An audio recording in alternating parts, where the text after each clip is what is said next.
Well, hello, folks out there in YouTube land. Got a big show lined up for you. Let's get right into it. All right, yeah, Vols advanced to the finals, and it was not as crazy a game as the first one against FSU, but needless to say, this was a rematch that a lot of people were looking towards, and I guarantee you FSU was looking for some payback, especially after the way we won that first game. I'll bust you up. Go for it. Well, here we go. Yeah, I don't think the Vols were intimidated too much. But let's talk about this. Now, I could not watch the game at home. I watched the first couple of innings, but I had a golf tournament I had to play in yesterday evening, so I had to watch it on my cell phone. Now, fortunately, the game went our way, most of it, which was really helpful because when you're hitting balls on the range and you're teeing it up and going through all that, playing a scramble, it's hard to watch the cell phone and play golf, which actually worked out in our favor. I was so focused on the baseball game that I wasn't even thinking about golf, and it wound up helping me a little bit. But we actually played really well and actually wound up winning, which is rare for us. But we were watching the game at the same time while we were making some birdies, and it kind of went like this. Here it goes, here it goes, here it goes. No way. That's in! No!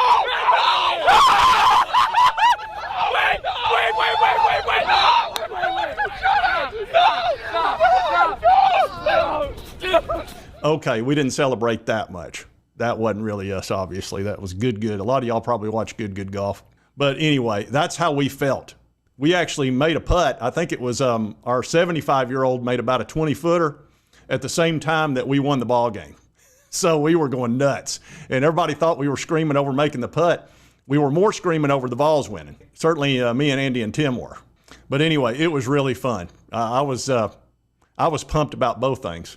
And it's funny, our 75-year-old senior was helping us more than anybody. He made like 3 or 4 putts. He kind of carried us a little bit. But anyway, we'll probably play like we usually do next week. But let's get into this ball game. Now, one of the things that really hurt FSU in this game is they couldn't go with their ace. Arnold, he hadn't had enough rest, and that's why it's so difficult to play in the College World Series from the losers bracket, because all of those pitchers, your best pitchers, have to have a certain number of days of rest, especially if they're a starter. And Arnold had only had 4 days of rest, and this is a guy that's going to go first round and could make $100-200 million in his career. So going out there on short rest is a risk to his arm, and that's a multi-million-dollar arm.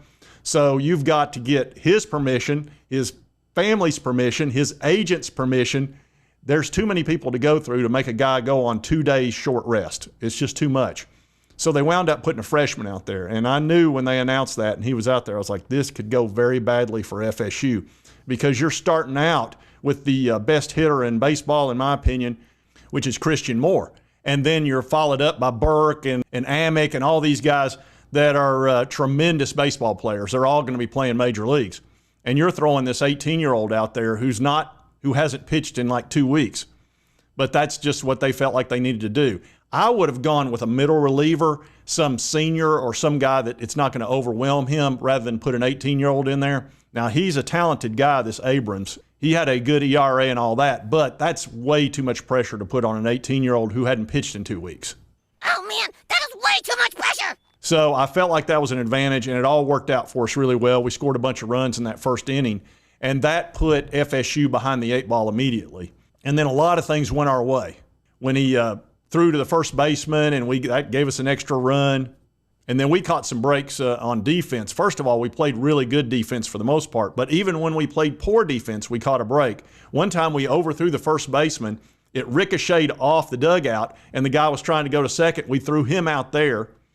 And there was the time when they had second and third, nobody out. And for some reason, their guy hit the ball towards the shortstop. I said, well, that's an easy run. The runner on third didn't take off. And I don't know whether the coach had held him or what happened there. I have no idea. So the shortstop just threw it to the catcher, and he tags him out. And that completely threw off a run right there and gave us momentum. And then the next guy hits a hard shot to the first baseman. All he's got to do is step on the base and throw out the dude at second. And we're completely out of the inning. They score 0.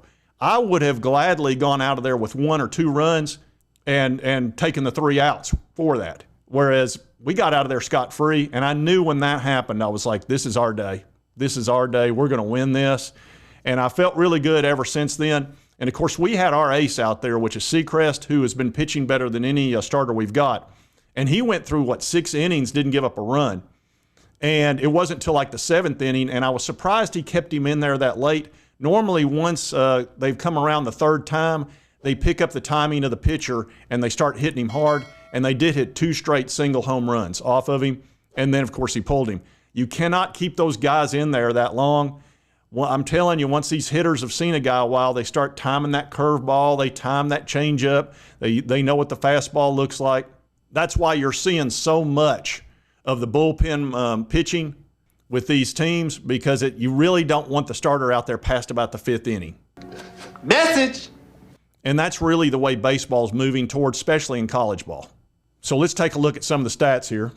Moore was 2 for 4, scored 2 runs, RBI. Here's Burke. Of course, he had a home run. He had 3 hits. Here's Amick with 2 hits. So your top 3 hitters had 70% of your hits. And I had, if you don't handle these 3 guys right here, they'll kill you. And that's exactly what happened. Over here, they kind of struggled. They only had 7 hits. Williams had 2 hits. Smith didn't have any, 0 for 4, and he's their best hitter. Tibbs had 1. So their top guys only did so much. Our guys had 7 hits, scored a bunch of runs. Their top guys had no runs and hit 3 hits and got 3 hits. That can't happen for FSU.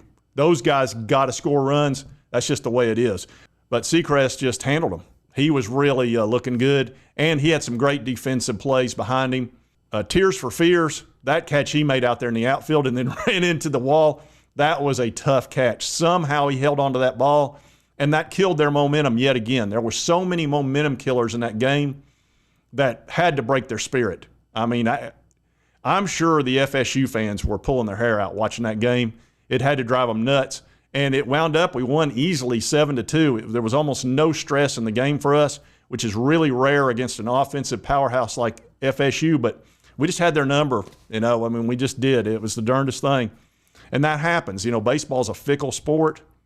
And we were playing the best team in our bracket besides ourselves, which was FSU. And to beat them twice, especially in the fashion we did that first game, was fortunate. But you've got to have some good fortune to win a College World Series. And we're to the finals, which is absolutely fantastic.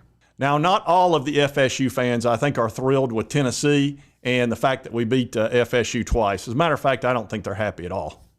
I can't wait for Tennessee to lose in football next year, because that's what they do every year. And they won't win this either. So screw them. Who cares? Don't care. Oh, I hear you. Yeah, screw Tennessee. Oh. Yeah, you could say they're not happy. But Tennessee, of course, had to just tell them how it was. I want you to know it's over. Well, bye. Yep, bye. Anyway, FSU had a very good season. They're a fine team. It's just we were just a little bit better, and that's what it takes. Now we're on to Texas A&M. And A&M is a very good club. This should be a heck of a ball game. Let's take a look at the schedule for this weekend. And right here you can see we'll be playing Saturday at 6:30, and that's number 1 versus number 3. So really you almost came out with the perfect scenario as far as the College World Series is concerned. And then we'll play them Sunday at 1 o'clock, and then Monday, if necessary, at 6 p.m. And we'll see how this plays out. You got to win 2 out of 3. So it's a double elimination still to this point. So it should be very exciting. You've basically got the 2 best teams in the country going at it, so it should be very interesting. And Texas has very good pitching and hitting. They're almost as good as we are. And in a 3-game series, anybody could win this. This is a little bit of a coin toss. I would give a slight edge to Tennessee, but not a big edge at all. And again, baseball is the most fickle sport in the world. This could go a number of ways. But it's incredibly exciting. This has been an amazing season. We win the SEC. We shared that with Kentucky. We win the SEC tournament. We sweep the regionals. We struggled a tiny bit in the super regionals, but we killed Evansville at the end there, 12-1. And then come in here and sweep our bracket all the way to the finals. And here we are in the finals on the verge of a possible College World Series national title. So Tony V's getting the job done. Man, the last 5 years with him, I mean, I don't know if you're not happy with this baseball team the last 5 years, I don't know what to tell you. Are you not entertained? Are you not entertained? Yeah, are you not entertained? If you're not entertained with this, then you got a problem. Anyway, if you like this content, be sure to hit that like button. Let's me continue to cover all these big sports stories. And if you've not subscribed, right there, hit that little button. Come on. You won't burn a calorie. Just do. You're done. And if you're watching on TV and you don't know how to do it, I totally understand. Just go to your smartphone. Everybody's got a phone. Go in there, hit the YouTube app, pull it up, and then you can do it from there. It's not that difficult. Okay. Anyway, we'll see you next time on Sports Talk Jay.